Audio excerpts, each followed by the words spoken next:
Mukunda jewellers మొట్టమొదటి factory outlet ఇప్పుడు కూకట్పల్లి, కొత్తపేట్, సోమాజిగూడ మరియు ఖమ్మంలో.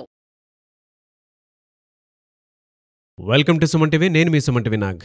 కోల్కతా ఇన్సిడెంట్లో జనరల్గా మనం చూస్తే సందీప్ ఘోష్ని ఈ కేసుకు సంబంధించినటువంటి వాటిల్లో ఎఫ్ఐఆర్ బుక్ చేయటం కానీ అరెస్ట్ చేయటం కానీ జరగలేదు. బట్ ప్రస్తుతానికైతే సిబిఐ కస్టడీలో తీసుకుంది.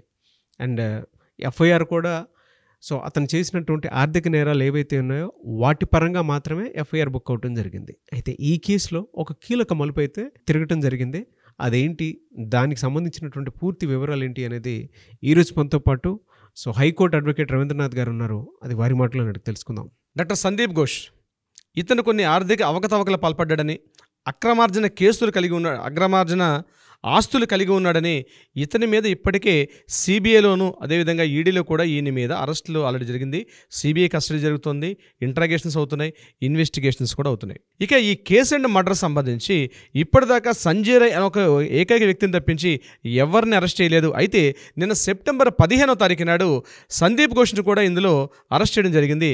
సందీప్ ఘోష్తో పాటు ఎవరైతే తలా పోలీస్ స్టేషన్ ఉన్నటువంటి ఎస్హెచ్ ఉన్నటువంటి ఆఫీసర్ అనేటువంటి అభిజిత్ మండల్ని కూడా అరెస్ట్ చేయడం జరిగింది. ఇతను పోలీస్ ఆఫీసర్. అంటే ఇప్పటివరకు ఎంతమంది ఈ కేసు సంబంధించి ముగ్గురిని అరెస్ట్ చేశారు. ఒకరు సంజయ్ రాయ్, అక్యూజ్డ్ నెంబర్ 2 సందీప్ ఘోష్, మూడో వ్యక్తి అభిజిత్ మండల్. అయితే సందీప్ ఘోష్ యొక్క ప్రవర్తన, ముఖ్యంగా పాలిగ్రాఫ్ టెస్ట్ చేసిన తర్వాత ఈయన మీద చేసినటువంటి ఈయన పొంతం లేని సమాధానాలు చెప్పిన తర్వాత ఈయన మొత్తం చెక్ లిస్ట్, అంటే ఈయన యొక్క వాట్సాప్ లిస్ట్ కానీ ఎవరెవరితో మాట్లాడారు కాల్ లిస్ట్ డేటా మొత్తం చెక్ చేస్తే విస్తుపోయే విశేషాలు బయటపడ్డాయి నాగరాజు గారు దీనికి సంబంధించి. సందీప్ ఘోష్ యొక్క ఇది ముఖ్యంగా సిబిఐ వాళ్ళ ఇంటరాగేషన్స్ కూడా చాలా తెలివిగా చేస్తున్నారు.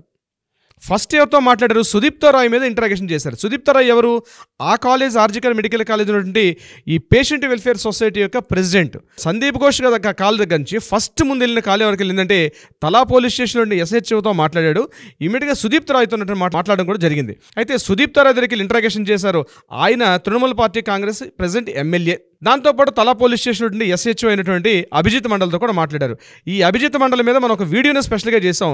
మన వ్యూవర్స్ ఒకసారి పాత వీడియోకి వెళ్తే ఈ అభిజిత్ మండల్ తలా పోలీస్ స్టేషన్లో అతనికి ఒకసారి హార్ట్ అటాక్ రావడం, హార్ట్ అటాక్ వచ్చి పడిపోతే డాక్టర్స్ ఆయన్ని కరెక్ట్గా ఆన్సర్ చేయకపోతే ఆయన 4 స్టేషన్లు తిరిగినట్టుగా మొత్తం 4 స్టేషన్లు తిరిగాడు ఈ అభిజిత్ మండల్. ఆ వ్యక్తే.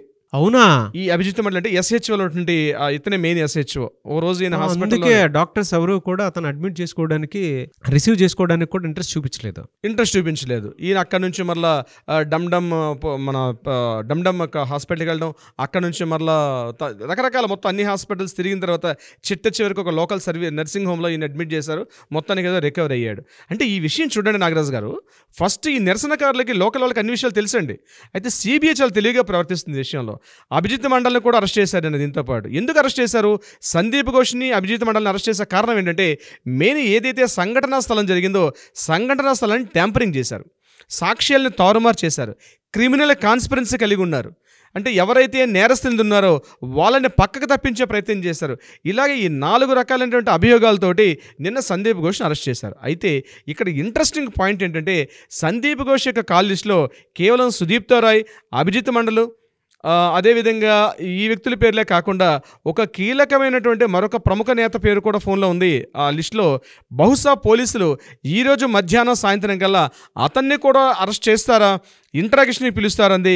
ఇది మాత్రం ప్రస్తుతం అయితే సస్పెన్స్ నాగరాజు గారు. అయితే ఇన్ఫర్మేషన్ అయితే మనకు అందుతుంది, ఆ పేర్లు కూడా మనకు తెలుస్తున్నాయి. కానీ అతను చాలా కీలకమైనటువంటి టీఎంసీలో ప్రముఖ నేత.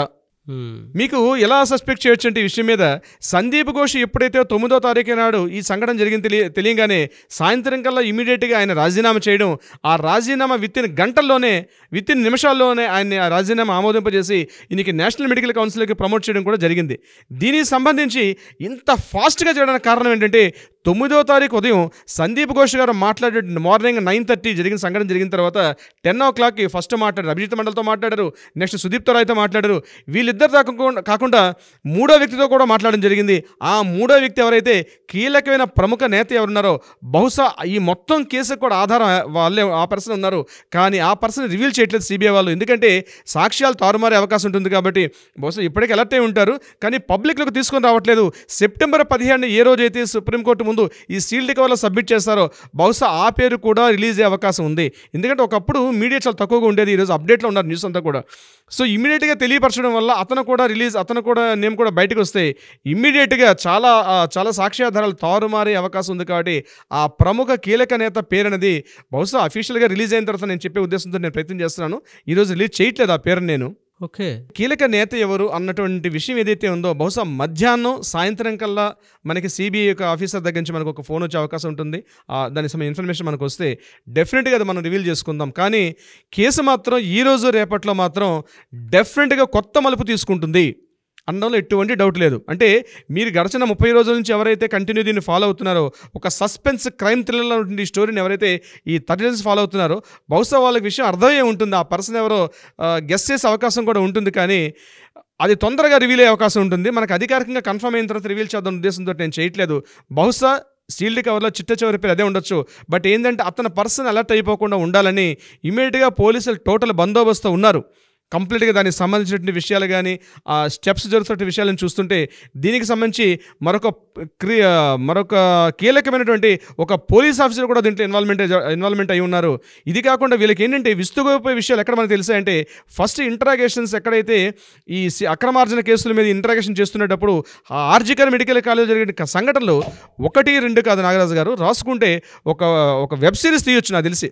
కంప్లీట్గా ఒక సంవత్సరం రోజుల పాటు డైలీ సీరియల్ లాగా వెబ్ సిరీస్ తీసి అంతటి ఒక పెద్ద కథలు ముఖ్యంగా ఆర్జికర్ మెడికల్ కాలేజీలో ఉన్నట్టుగా, ముఖ్యంగా నాట్ ఓన్లీ సందీప్ ఘోష్ కాదు, సందీప్ ఘోష్ ఎక్కడెక్కడైతే వర్క్ చేస్తున్నాడో ఆ మొత్తం ప్లేసెస్ అన్నీ కూడా, అంటే సందీప్ ఘోష్ ఇదే కాలేజీ గురించి పూర్తిగా అవగాహన ఉంది, కంప్లీట్ ఆయనకు అవగాహన ఉంది. ఎందుకంటే ఈయన ఇక్కడ నుంచి 94 నుంచి ఇదే కాలేజీలో ఇక్కడే ఎంబీబీఎస్ డిగ్రీ కంప్లీట్ చేసుకున్నారు, ఇదే కాలేజీలో ఆయన పీజీని తీసుకున్నారు, ఇదే కాలేజీలో చిన్న పోస్టులు చేసుకుంటూ మెడికల్ ఆఫీసర్ నుంచి అక్కడ నుంచి రకరకాల పోస్టులు తీసుకుంటూ ఈయన ఒకసారి ఇక్కడ పేషెంట్స్ వెల్ఫేర్ అసోసియేషన్కి ఈయన ఒకసారి ప్రెసిడెంట్గా పనిచేశాడు.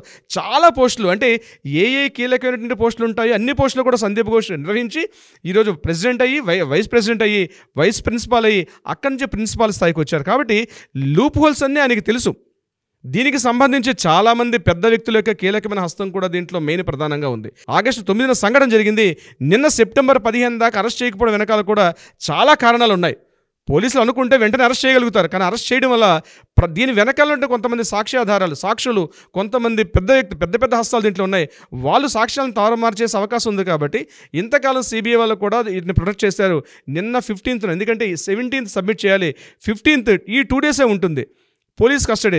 మీరు చెప్తే నమ్మరు సార్, పోలీస్ కస్టడీ మాత్రం చాలా దారుణంగా ఉంటుంది. సందీప్ ఘోష్ ఫేస్ చేస్తున్నాడు ఆ పరిస్థితి.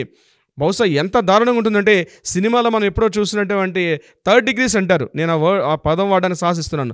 3rd degrees లెవెల్లో కూడా సందీప్ ఘోష్ ఫేస్ చేస్తున్నాడు. ఎందుకంటే ఇప్పుడు మీడియాను కూడా ఎలా చేయట్లేదు సందీప్ ఘోష్ దగ్గర కొన్ని, ఎందుకంటే పాలిగ్రాఫ్ టెస్ట్లో కానీ ఆయన చేసినటువంటి ఈ లైట్ డిటెక్టర్ టెస్టులు వీటన్నిటిలో కూడా పొంతలేని సమాధానాలు చెప్తున్నాడు. సాక్ష్యాలు ఎదురుగా కనిపిస్తున్నాయి.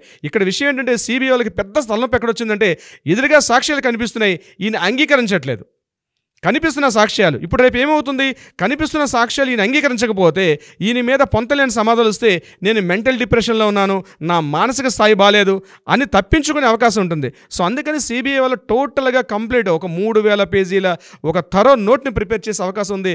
బహుశా సందీప్ ఘోష్ ఈరోజు మధ్యాహ్నం సాయంత్రం కల్లా సందీప్ ఘోష్ రివీల్ చేసినట్టుగా ఆ పేరు కీలకమైనటువంటి నేత లేకపోతే ఆఫీసర్సా ఎవరు ఇందులో ఉన్న ప్రధాన వ్యక్తి అంది బహుశా మధ్యాహ్నం సాయంత్రం కల్లా డెఫినెట్గా రిలీజ్ అయ్యే అవకాశం అయితే ఉంటుంది నాగరాజు గారు. బట్ ఏదేమైనా అండి, దీనికి సంబంధించినటువంటి విషయాల్లో మాత్రం రేపటికి ఒక విషయం తెలిసే అవకాశం ఉంటుంది. మధ్యాహ్నానికి కానీ లేదంటే సాయంత్రానికి కానీ ఇంకొక విషయం తెలిసే అవకాశం అయితే డెఫినెట్గా ఉంది.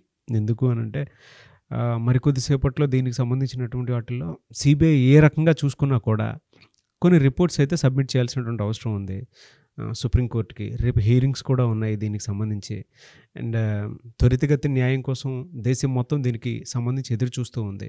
అండ్ మనతో పాటు చాలామంది ఓపిక్గా కూడా చూసేటువంటి వాళ్ళు ఉన్నారు, ఈ కేసుకు సంబంధించి ఏం జరుగుతుంది ఏంటి అనేది. అటు మమతా బెనర్జీ గవర్నమెంట్ని షేక్ చేసేటువంటి న్యూస్ వినే అవకాశం ఉంది అని చాలామంది అనుకుంటున్నారు. ఎందుకంటే డే 1 నుంచి కనుక మనం చూసుకుంటే ఆవిడ డ్రామా మీద డ్రామా, హై డ్రామా, ఒక్కొక్క మహానటిలా ముందుకు వెళ్ళిపోతూ ఉన్నారు. ఎక్కడెక్కడ ఎప్పుడెప్పుడు ఏ స్టెప్ తీసుకుని వెళ్తే బెటర్గా ఉంటుందో అంత డిలే అన్ని చోట్ల జరిగింది. బట్ రేపటికైతే డెడ్ లైన్ ఉంది. ఈ రోజుకైతే మనకు ఆ విషయం తెలిసే అవకాశం అయితే డెఫినెట్గా ఉంది. కాబట్టి whatever the reason, we want justice, we demand justice. Thank you అండి, thank you so much Ravindranath గారు. Thank you so much Nagaraj గారు.